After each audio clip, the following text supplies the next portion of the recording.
네, 기도하시겠습니다. 사랑과 은혜가 충만하신 하나님 아버지 감사합니다. 주님 귀한 날 아버지 우리 가운데 금요 예배를 허락하시니 감사합니다.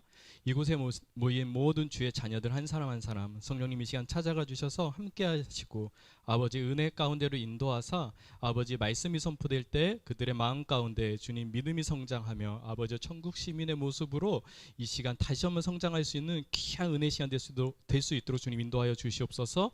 이 모든 말씀 우리 주 예수 그리스도의 이름으로 감사하며 기도드렸습니다. 아멘. 할렐루야. 오늘 금요 찬양 예배 오신 여러분들 환영합니다. 저희가 항상 예고 없이 이렇게 스피커가 바뀌어서 너무도 죄송합니다. 미리 예고하면은 혹시라도 여러분들 안 오실까봐 목사님하고 길고 긴 상의 끝에 이렇게 급작스럽게 제가 하게 됐습니다. 자, 오늘 본문 말씀 읽을까요? 빌립보서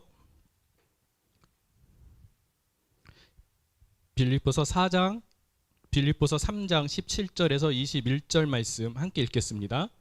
형제들아 너희는 함께 나를 본받으라. 그리고 너희가 우리를 본받은 것처럼 그와 같이 행하는 자들을 눈여겨보라. 내가 여러 번 너희에게 말하였거니와 이제는 눈물을 흘리며 말하노니 여러 사람들이 그리스도의 십자가의 원수로 행하느니라.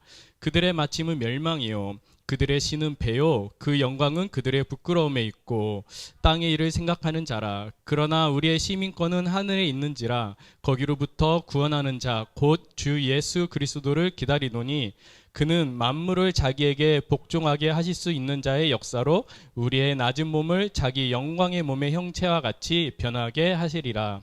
아멘.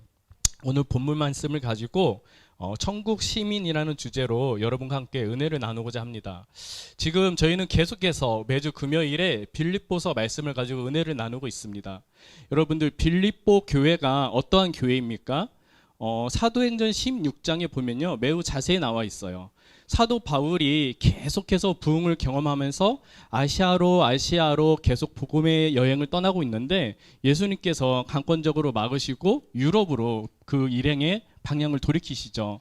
처음에는 거절하다가 나중에는 계속해서 예수님께서 말씀하셔서 사도 바울이 유럽으로 돌아가기로 결정을 하고 그 처음 내린 곳이 바로 빌립보 땅입니다. 해안가에 내려서 처음 만난 사람이 바로 자색 옷을 파는 루디아라는 여자죠. 사실 이 루디아라는 여자는 그것은 사람의 이름이 아니고요 어느 한 지역에 사는 사람들을 통칭하여 부르는 말입니다. 어떻게 보면 이방 지역이라고 할 수는 있겠죠. 물론 빌립보 땅도 로마 땅은 아닙니다. 이 루디아라는 여자는 우리나라로 치면은 무슨 댁 이런 거 있잖아요. 뭐 안성댁, 김해댁 그런 표현으로 여러분이 생각하시면 될 것 같아요. 독신으로 사는 여자인데 자색옷 장사를 해서 그래서 돈을 어느 정도 좀 벌었나 봅니다. 이 여인의 집이 그래도 좀 여유가 있어서 그곳에서 예배를 드리게 되죠. 나중에 이곳이 바로 빌립보 교회가 됩니다. 또한 그 사도 바울이 감옥에 갇혔을 때 어떻게 되죠? 우리 지금 신라 자매가 앞에 나와 있지만 바울과 신라가 기뻐서 찬양하며 노래할 때 강문이 무너지는데 그곳에 바울이 나가지 않고 다시 제자리에 있었기 때문에 그 감방문을 지키는 그 문지기가 그것 가운데 은혜를 받고 제가 어찌하면 구원을 받을 수 있겠습니까? 라고 구원을 요청하여서 그와 그의 모든 가정이 구원을 받게 되죠. 또한 길거리에 나아갔을 때 귀신이 들려서 사람들에게 그 자기의 몸이 소유가 되어서 점치는 소녀가 있었습니다.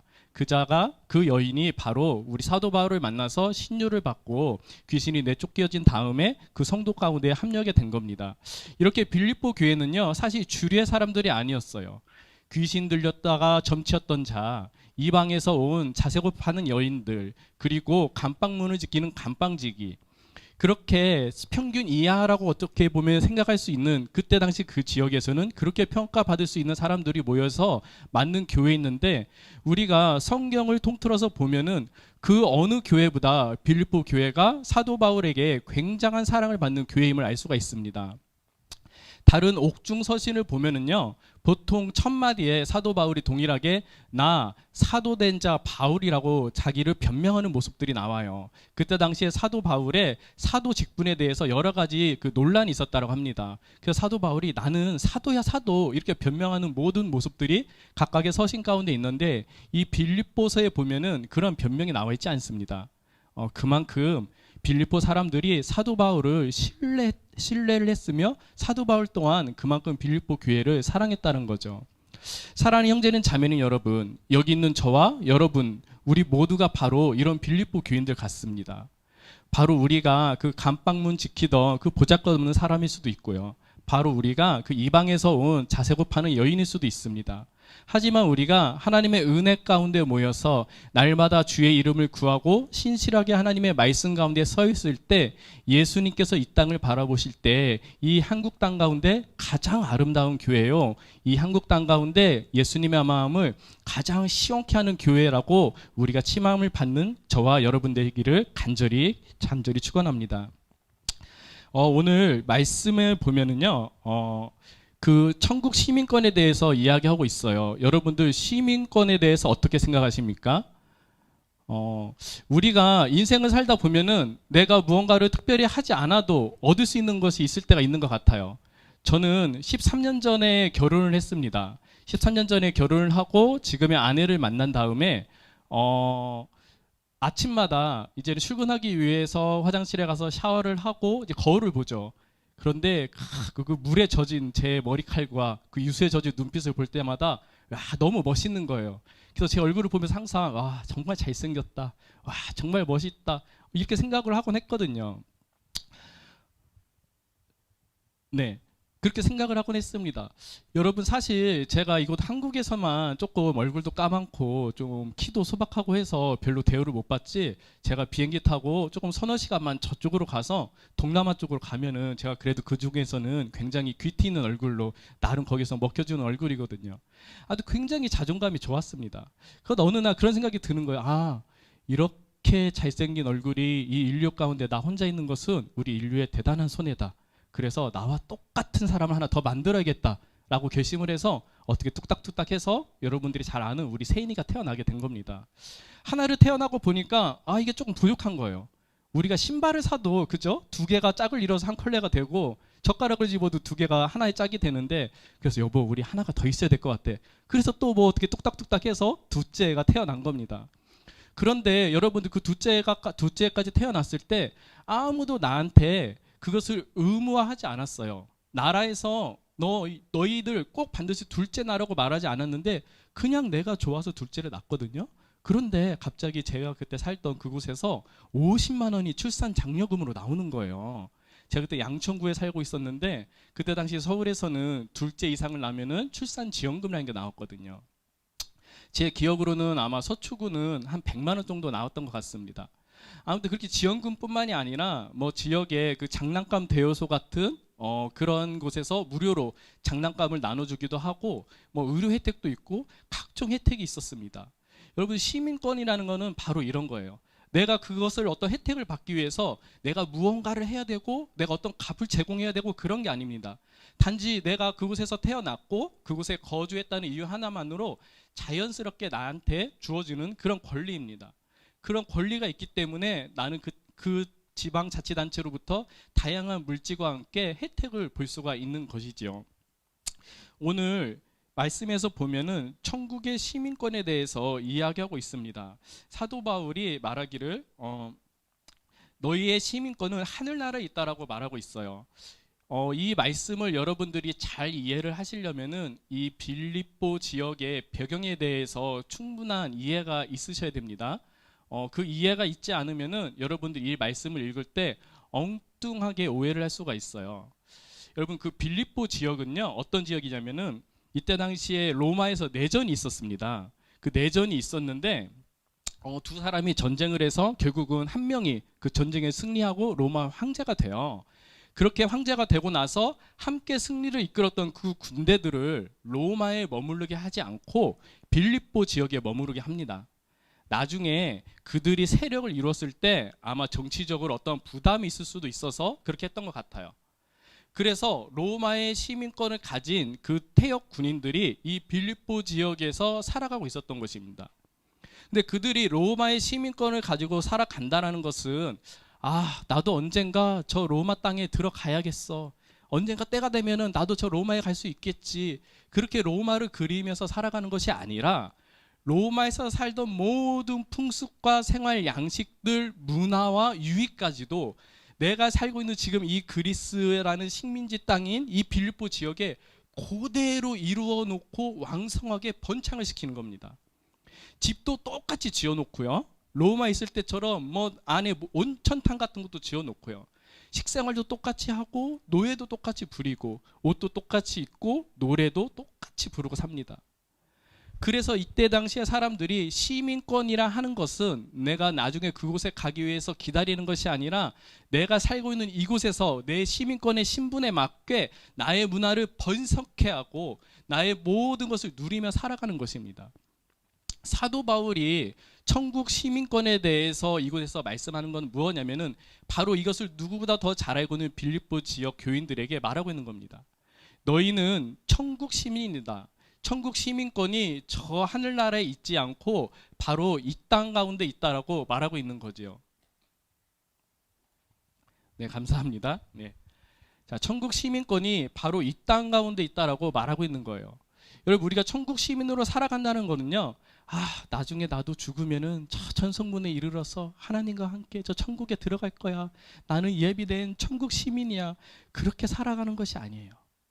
여러분들이 살고 있는 이 땅 가운데서 하나님의 나라를 건설하며 하나님의 언어를 사용하며 하나님의 문화 가운데 취하며 하나님의 말씀 가운데 살아가는 것이 하늘 시민권을 가진 우리들의 모습인 것입니다. 그 천국 시민권으로 살아가기 위해서는 저희가 오늘 특별히 두 가지에 집중해서 살펴보고자 하는데요. 첫 번째는 바로 천국 시민의 언어를 사용하자라는 것입니다. 고린도전서 13장 1절의 말씀에 내가 사람의 방언과 천사의 말을 할지라도 사랑이 없으면 소리나는 구리와 울리는 꽹과리가 되고라고 말하고 있습니다. 우리가 사람을 대할 때요, 우리는 천국 시민이기 때문에 천국의 말을 사용할 줄 알아야 돼요. 그런데 그 천국의 말이라는 건 무엇냐면은 바로 사랑의 언어입니다. 오늘은 특별히 그 범위를 확대하지 않고 곧 있으면 5월 가정의 달이잖아요. 우리가 그 가정에 한정돼서 조금 이야기를 나누고 싶어요. 왜냐하면은 우리가 신실하게 살아간다고 노력할 때 사실 밖에 나가서 내 지인들에게는 그런 것들을 대하기가 조금 더 쉽거든요. 그런데 나랑 친하고 내가 너무도 편한 내 가족과 함께 있을 때는 그런 것들이 매우 어려워요. 내가 너무나 편하다 보니까 조금만 짜증나도 말을 막 함부로 하게 되고, 내가 너무 편하다 보니까 조금만 기분이 나빠도 그냥 말을 함부로 하게 되는 거죠. 여러분, 그거 아십니까? 통계적으로 나와 있는데요, 한 가정의 어머니가 신앙생활을 열심히 하는 가정은 그 어린 자녀들이 이 세상에서 성공할 확률이 굉장히 높다고 합니다. 이거는 결과로 나와 있는 거예요. 왜냐면은 여러분들, 신앙심이 뜨거운 엄마들이 어떡하죠? 매일 아침 교회 가서 새벽 예배 드리면서 내 자녀와 가족들을 위해서 기도하죠. 그리고 수요일 날 수요 예배 가고, 그쵸? 그 주일에 주일 예배 가고, 또 뭐 목요일에 무슨 예배 가고, 금요일에 금요 철학 예배 가고, 자꾸만 기도의 자리로 간단 말이에요. 집에서 맨날 잔소리하고 꾸중만 하던 엄마가 기도하러 집을 비우는 그 순간 자녀들의 마음에는 천국이 도래하는 겁니다. 하늘에서는 영광의 빛이 나고요, 그 마음의 자유함 때문에 그 아이들이 얼마나 기뻐하는지 몰라요. 그래서 엄마가 이렇게 집을 자주 비우는 집 아이들은 나중에 커서 성공할 확률이 굉장히 높다고 합니다. 사랑하는 형제는 자매님 여러분, 혹시 내가 부모된 자라서 내 자녀가 성공했으면 좋겠다라고 생각하시는 어머님들 계십니까? 기도의 자리로 나아가십시오. 자녀들에게 꾸지람하거나 간섭하지 마시고요, 기도의 자리로 나아가서 하나님께 내 자녀를 맡기는 우리 모든 부모님들 됐으면 좋겠습니다. 또한 우리 자녀들도 마찬가지입니다. 사실 저도 마찬가지지만 제가 누구에게 짜증을 제일 많이 내는가 생각해 봤을 때 너무도 죄송스럽게도 우리 부모님인 것 같아요. 내가 내 자녀들은 어린아이들인가 함부로 짜증내지 못해요. 제 아내는 성격이 까칠하기 때문에 함부로 짜증내지 못해요. 그런데 우리 어머니는 저를 너무도 잘 아시고 내가 너무 편하다 보니까 제가 전화 통화할 때 함부로 좀 짜증을 내는 것 같아요. 그런 생각이 있죠. 막 전화해서 이제 시골에 계신 분이 노파심에 이런저런 전화해서 걱정을 하시면은 때로는 조금 이렇게 막 말도 안 되는 얘기 하실 때가 있잖아요. 왜? 어머님이기 때문에 도시 생활을 모르실 수도 있죠. 어쩔 때는 그런 게 좀 짜증이 나는 거예요. 막 바빠 죽겠는데 엄마 전화해서 막 이러쿵저러쿵 간섭을 하시면은, 그럴 때마다 제가 어머니께 좀 함부로 말을 하고 대하는 모습이 있었던 것 같습니다.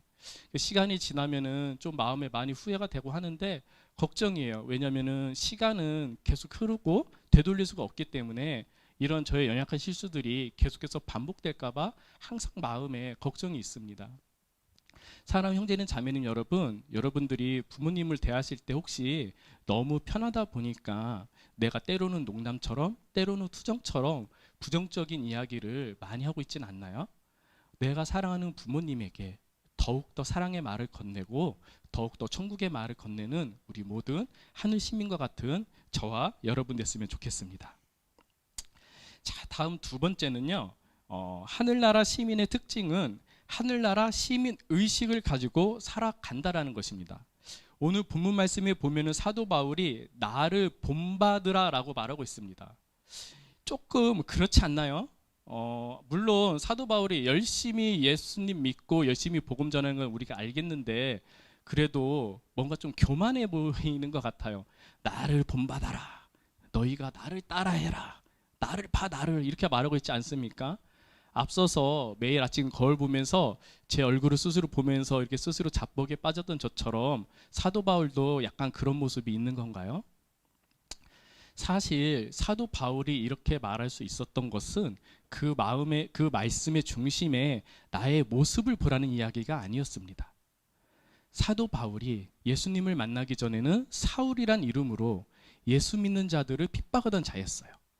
그런 자가 어느 날 길거리에서 예수님을 만나게 되고 예수님과 함께 함으로 말미암아서 예전에 죄인이었던 사울의 모습은 온데간데 없이 다 죽어버리고 바울이라는 새로운 이름과 함께 그의 몸 안에 임하셔서 임재하고 계시며 운행하고 계시는 예수 그리스도와 동행하는 삶, 그것을 보라고 말씀하신 것 같아요.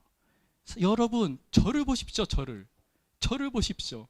저의 얼굴을 보라는 게 아니고요. 내가 예전엔 사울이라는 죄인이었습니다. 하지만 지금은 나는 온데간데 없고요. 내 안에 오직 예수님께서 임재해 계십니다. 라고 말한 것 같아요.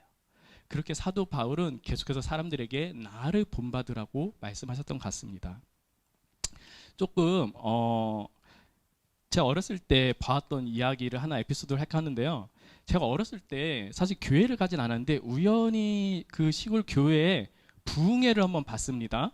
그래서 제가 그때 정말 너무나 문화 충격이었어요. 그 모든 모습들이. 그런데 나중에 성인이 돼서 기도원을 갔더니 똑같은 모습들이 있는 거예요. 저는 그래서 그 부흥 강사님이 아직도 돌아가시지 않고 살아계시나 느낄 정도로 어디 기도원에 가도 다 똑같은 모습들이에요. 부흥 강사님들이 굉장히 잘한 것들이 있거든요. 자, 첫 번째로 이분들의 특징은 일단 복장이 온통 흰색이십니다. 백발 머리에 머리끝에서 발끝까지 온전히 흰색 옷을 입으시고 심지어 구두까지 하얀 구두를 신고 계세요. 그래서 제가 가끔 우리 목사님에게도 그 말씀을 드리거든요. 목사님, 부흥 강사로 성공하시려면 흰색 정장을 입으셔야 됩니다.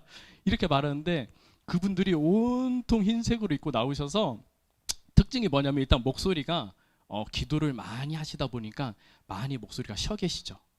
할렐루야, 할렐루야. 이런 신목소리로 부흥 강사님들이 많이 좀 부흥 집회를 하시는데 그런 부흥 강사님이 굉장히 잘하는 두 가지 특징이 있습니다.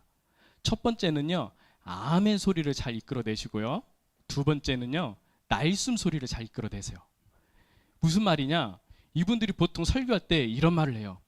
오늘 이 자리에서 예수님과 함께 만나고 싶은 분들만 아멘. 그러면 권사님들이 아멘을 안 할 수가 없어요. 또 두 번째 질문하십니다. 오늘 예수님이 나의 모든 아픈 것들 치료해 주기를 믿는 분들만 아멘. 그러면 또 우리 모든 권사님들이 아멘 아멘 안 할 수가 없거든요.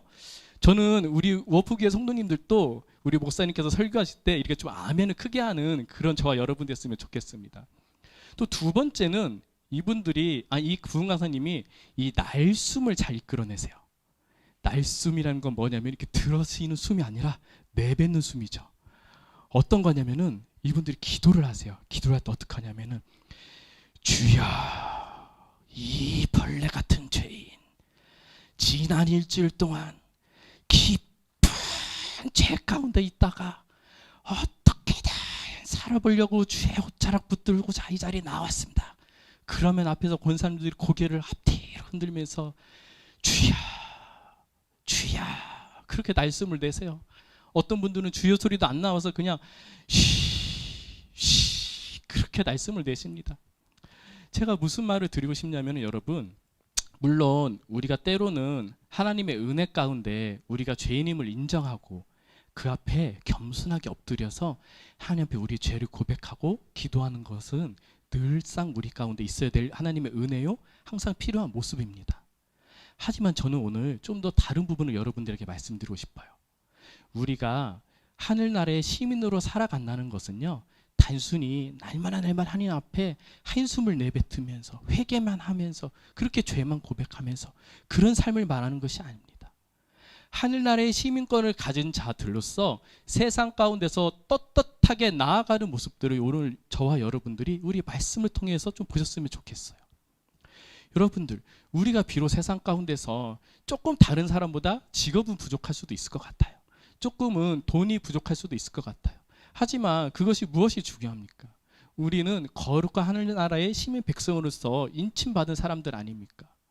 이때 빌립보 땅에서 로마의 시민권을 가진 군인들이 비록 본인들이 로마에 거하진 않았지만 빌립보 지역에서 내가 시민권자라는 그 자부심과 함께 내가 먹고 마시고 숨쉬고 화장실 가는 모든 것까지도 로마의 모습 그대로 재현하며 따르했던 것처럼 우리가 비록 이 땅에는 살아가고 있지만 우리의 신분이 천국 시민권, 하늘나라의 시민권을 가진 자의 모습으로 그런 자부심으로 살아가야 할 것입니다. 날마다 하나님 말씀 가운데 살아가야 될 것이며 하나님이 우리에게 복의 근원이라고 말씀하셨으면은 우리가 어디에 가든지 복의 근원된 자로 활동을 하셔야 되는 겁니다. 사실 저는 30살에 예수님을 만났지만 30살이 되기 전에 저의 삶은 그렇게 볼 것이 별로 없는 삶이었던 것 같아요. 사실 뭐 남자분들은 잘 아시겠지만 우리 학교 다닐 때 이렇게 체구가 왜소한 사람들은 그렇게 길을 펼 수가 없거든요. 날마다 조금 더 큰 사람에게 뭐 두들겨 맞기도 하고요. 또 저는 그렇게 뭐 돈이 넉넉한 집안도 아니었습니다. 그리고 사실 공부도 너무나 못했어요. 그리고 생각해 보니까 저는 음치에다가 몸치에다가 운동도 못하고 정말 할 수 있는 게 너무나 없는 거예요. 그래서 초등학교, 중학교, 고등학교 굉장히 이 컴플렉스만 가지고 살아가는 자존감이 낮은 아이였습니다. 사회에 나와서도 마찬가지였어요. 어떻게 힘들게 해서 지방대학교는 졸업을 했는데 어디 하나 제대로 취업할 수 있는 데도 없고 50번, 60번 계속해서 수개월 동안 수많은 면접들을 떨어지면서 저의 자존감은 더욱더 낮아 있었던 것 같습니다. 그렇게 보잘것없고 속된 말로 약간 쭈그려 살던 제가 30살에 예수님을 만나고 나니까 제 마음에 엄청난 변화가 생기는 거예요. 내가 거울을 보면은 나 스스로 나의 모습이 너무도 멋있다는 생각이 들고요. 내가 사람들에게 나아갔을 때 항상 모든 것에 자존심이 떨어지고 그랬었는데 예수님을 만나고 나서는 날마다 당당해지는 거예요. 언제 어디서 누구를 만나든지 항상 당당하게 이야기하고 밝게 이야기하고 제가 30살 전까지는요 사진이 거의 없었습니다. 왜냐면은 가지고 있는 사진마다 다 이렇게 인상을 쓰면서 찍은 사진들밖에 없었어요. 그래서 뭐 1년에 정말 사진을 한두 장 찍을까 말까 그랬던 사람인데 제가 예수님을 만나고 나서 30대의 제 삶은 모든 사진에 웃는 얼굴로 찍고 있는 거예요. 활짝 웃으면서 때로는 가족과 함께 찍고 때로는 이렇게 셀카로 찍기도 하고 그렇게 웃으면서 사진을 찍고 있더라고요. 하나님을 만나고 나서의 나의 삶은 그 전에는 어둠 가운데 있는 삶이었다라고 하면은 이제는 빛 가운데로 나오는 삶으로 그렇게 바뀔 수가 있었던 것 같습니다. 사랑하는 형제님 자매님 여러분, 여러분들의 삶의 모습은 어떻습니까? 여러분들은 시민권자로서 하늘나라의 시민권을 가진 자의 모습으로 그렇게 밝게 살아가고 있습니까? 오늘 말씀을 좀 하나 같이 보고 싶은데요. 마태복음 5장 14절 말씀입니다. 혹시 성경 있으신 분들은 같이 찾았으면 좋겠습니다. 마태복음은 신약성경 제일 앞에 있습니다. 만약에 마태복음을 잘 모르시는 분은 없겠죠? 네, 한 목소리 읽을까요? 너희는 세상의 빛이라. 산에 있는 동네가 숨겨지지 못할 것이요 사람이 등불을 켜서 말 아래에 두지 아니하고 등경 위에 두나니 이러므로 집안 모든 사람에게 비치느니라. 이같이 너희 빛이 사람 앞에 비치게 하여 그들로 너희 착한 행실을 보고 하늘에 계신 너희 아버지께 영광을 돌리게 하라. 아멘. 제가 31살에 사업이 망하고 한 6년을 놀았는데 중간에 휴대폰 대리점을 한번 해보면 어떨까 이런 생각이 들어서 저기 강남역에 있는 그 휴대폰 대리점에서 한 2달 정도 아르바이트를 했던 적이 있었습니다. 물론 하다 잘렸어요. 일을 잘 못한다고. 어느 날 어느 손님이 왔는데 한 50대 후반 정도 돼 보이는 60대 초반 정도 돼 보이는 뭐 그렇게 나이가 좀 있으신 어떤 여성분과 그분의 따님이 같이 왔어요. 근데 딸이 굉장히 어리더라고요. 제가 기억하기로는 그때 중학교 1학년인가 2학년인가 그렇게 기억을 해요. 요가 뭐였냐면은 그 딸이 최신 스마트폰이 가지고 싶은 거예요. 그래서 나이 드신 어머니 함께 왔는데 와서 이런저런 설명을 듣는데 너무나 다 비싼 거예요. 딸이 갖고 싶어 하는 게. 그래서 월 할부금도 너무도 비싸고 고민을 하다가 그냥 우리는 도저히 안 되겠다라고 그게 돌아가시더라고요. 딸이 얼마나 실망했겠습니까? 제가 문 앞에까지 쫓아갔어요. 탁 잡았죠. 선교사님, 그 여기는 좀 가격이 비싼 데라서 강남에서 좀 더 비싸고요. 집 근처에 가서 이러이러한 데 가서 이러이러한 거 찾으면 됩니다. 그러니까 그분이 눈을 동그랗게 뜨고 저를 보는 거예요. 아니 내가 선교사인 걸 어떻게 하셨어요? 그러시는 거예요. 아니 선교사님 얼굴에 써 있어요. 선교사. 왜냐면은 그분이 얼굴이 너무나 밝아서 정말 저는 그분하고 말 한마디 나누지도 않았거든요. 제 손님도 아니었어요. 다른 직원 손님이라서 옆에서 구경만 했는데 그냥 딱 봐도 선교사님인 거예요. 그래서 제가 나가서 선교사님 이렇게 불렀더니 그분이 너무 놀라시더라고요. 그래서 나한테 그러는 거예요. 그러는 당신은 누구냐고 해서 저는 여기 알바입니다 그랬는데 우연찮게 나중에 알고 보니까 그때 당시 또 제가 출석하던 교회의 파송 선교사님인 거예요. 그런 적이 또 한 번 더 있었습니다. 어느 좀 나이 지긋한 80 노모가 중년의 딸 3분과 함께 휴대폰을 사러 왔는데 막 딸들은 와서 막 신이 났어요. 이거 하자 저거 하자 막 모델을 골라가는데 이 80 노모는 너무 힘든 거예요. 그래서 이렇게 앉아 계시길래 제가 그때 가지고 있던 성경책을 좀 드렸거든요. 권사님 이거 보니까 한 40분은 더 걸릴 것 같으니까 그래서 성경책 좀 읽고 계세요. 그랬더니 이분이 너무 또 깜짝 놀라서 아니 내가 권사인 걸 어떻게 알았어요? 그리고 내가 성경책 좋아하는 거 어떻게 알았어? 그러시는 거예요. 그때 제가 똑같은 얘기 했거든요. 아니 얼굴에 권사님 이렇게 써 계세요. 사실 제가 그분하고 대화를 나눴던 건 아니에요. 근데 옆에서 봐도요. 와 정말 기도하기 좋아하시고 정말 말씀 읽기 좋아하시는 그 80 노모의 권사님의 형상이신 거예요. 우리가 빛의 자녀로 산다라는 것은요. 우리가 어디에 가든지 사람들이 우리를 통해서 하나님의 빛을 보는 것입니다. 우리의 안색이 어두워 있지 아니하고 하나님이 주신 자부심과 하나님이 주신 그 은혜로 말미암아 항상 밝은 얼굴로 그것은요 세상 사람들이 말하는 그 밝은 얼굴과는 구별지어져요. 그건 무엇라고 우리가 문자로 형용해서 정의 내릴 수는 없지만 영이 있고 혼이 있는 사람이 봤을 때 그것을 느낄 수밖에 없을 정도로 구별되어지는 빛의 자녀의 모습이 있다라는 것입니다. 사랑하는 형제님 자매님 여러분, 우리 교회에 있는 우리 시영 형제가 다음 달이면 이제 군대 가게 됩니다. 우리 어떻게 보면 우리 워프교회 한국 워프교회에서는 첫 군대를 가는 우리 형제가 될 수도 있겠는데 그럼 우리가 어떻게 해야 됩니까? 사명감을 가지고 전역하는 그날까지 하루도 쉬지 않고 모든 자들이 하나 되어서 열심히 기도해야 할 것 아닙니까? 근데 여러분 그런 기도 안 했으면 좋겠어요. 주님 우리 시영이가 군대 갔습니다. 제발 다치지 않게 해주시고요. 그곳에서 어려움 당하지 않게 해주시고요. 하나님 지켜주세요. 우리 불쌍한 시영이 어떻게 해요? 그런 기도하지 마십시오. 기왕이면 여러분 우리 군대 가면은요 세상 가운데서 날마다 근심 걱정 가운데 빛 가운데 살아가던 세상에 빚을 지고 살아가던 그 많은 젊은이들이 모여있는 곳 아닙니까? 우리가 이런 기도 합시다. 하나님 우리 시영 형제가 저 군대에 가서 저 세상의 근심 걱정 가운데 있는 젊은 청년들에게 하나님의 말씀을 전하는 주의 귀한 말씀의 도구로 사용하여 주시옵소서. 하나님 저 어두운 가운데 있는 저 청년들에게 우리 시영 형제가 들어갔을 때 시영 형제를 통하여서 그들의 삶 가운데 주의 빛이 빛나는 빛의 통로로 사용하여 주시옵소서. 우리가 그렇게 중보합시다. 또한 우리가 그렇게 선포합시다. 우리 사랑하는 아들 시영이 군대에서 하나님의 빛의 통로가 될지어다. 우리 사랑하는 아들 시영이 그 군대에 가서 하나님의 말씀의 통로가 될지어다. 그것을 변화시킬지어다. 우리가 그런 자부심을 가지고 함께 기도했으면 좋겠습니다. 오늘 뒤에서 우리 방송실을 섬겨주는 형제들이 굉장히 많이 왔다 갔다 하는데, 사실 오늘 설교를 위해서 정말 열심히 준비한 퍼포먼스가 있었는데 제가 너무 긴장한 나머지 여러 가지 순서가 꼬여서 그것을 좀 포기하고 가야 될 것 같습니다. 우리가 오늘 말씀을 정리하면서 나와주시겠어요? 오늘 말씀을 정리하면서 다시 한번 여러분들에게 전해드리고 싶습니다. 사랑하는 형제는 자매는 여러분, 빛의 반대말이 무엇인지 아십니까? 여러분, 빛의 반대말은요 없어요.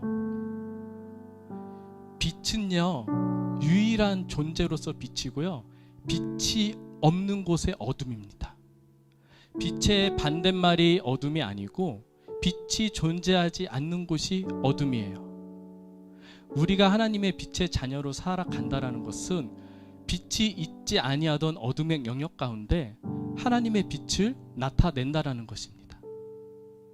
우리를 반대하는 자들과 싸우면서 이기면서 나아가는 게 아니라 하나님의 은혜가 없는 곳 가운데 우리가 가며, 하나님의 사랑이 없는 곳 가운데 우리가 가며, 하나님의 말씀이 없는 곳 가운데 우리가 가며, 하나님의 빛이 없는 곳 가운데 우리가 들어가는 것입니다.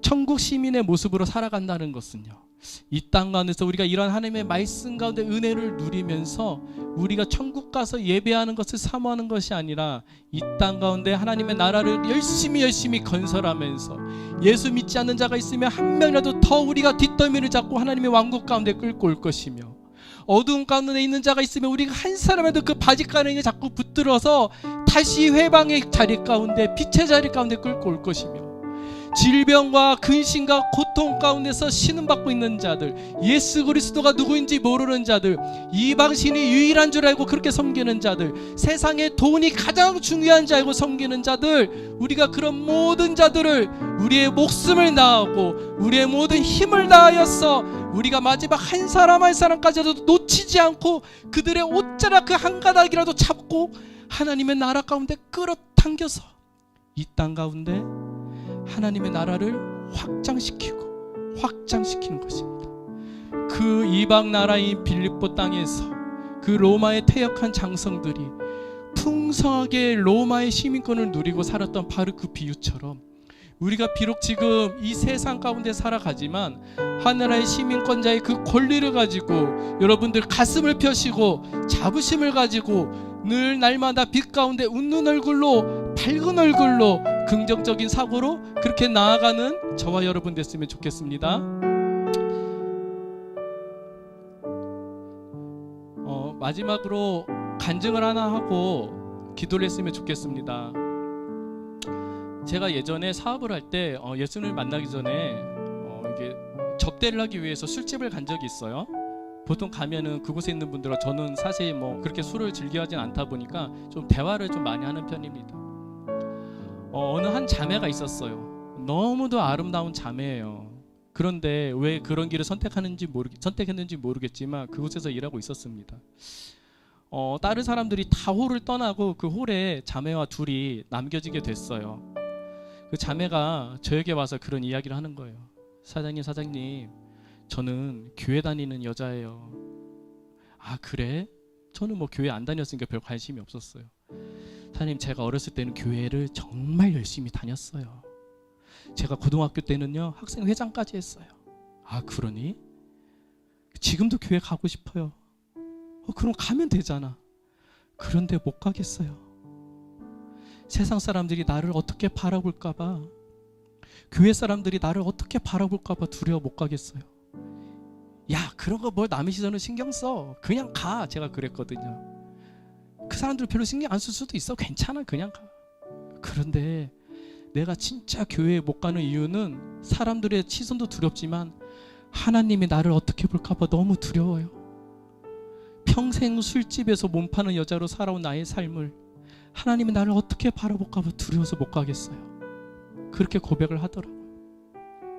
그때 제가 예수님이 누군지도 잘 모르고 성경이 무엇인지도 잘 몰랐지만 그래도 측은한 마음이 들어서 그 친구를 좀 위로해 줬습니다.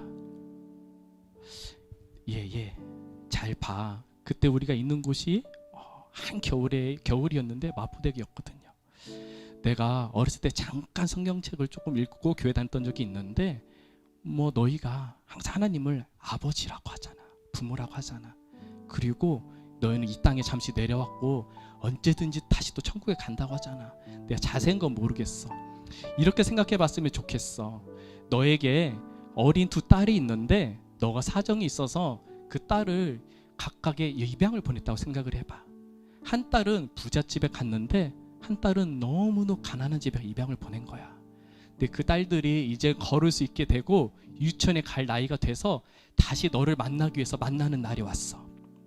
너가 마포대교에 이쪽에 서 있고 저 건너편에서 입양 보냈던 두 딸이 걸어오는데 부잣집으로 입양 가는 그 딸은 너무도 사랑을 받고 행복하게 자라서 너무 귀엽고 사랑스러운 따뜻한 코트를 입고 엄마 하고 부르면서 너에게 달려와.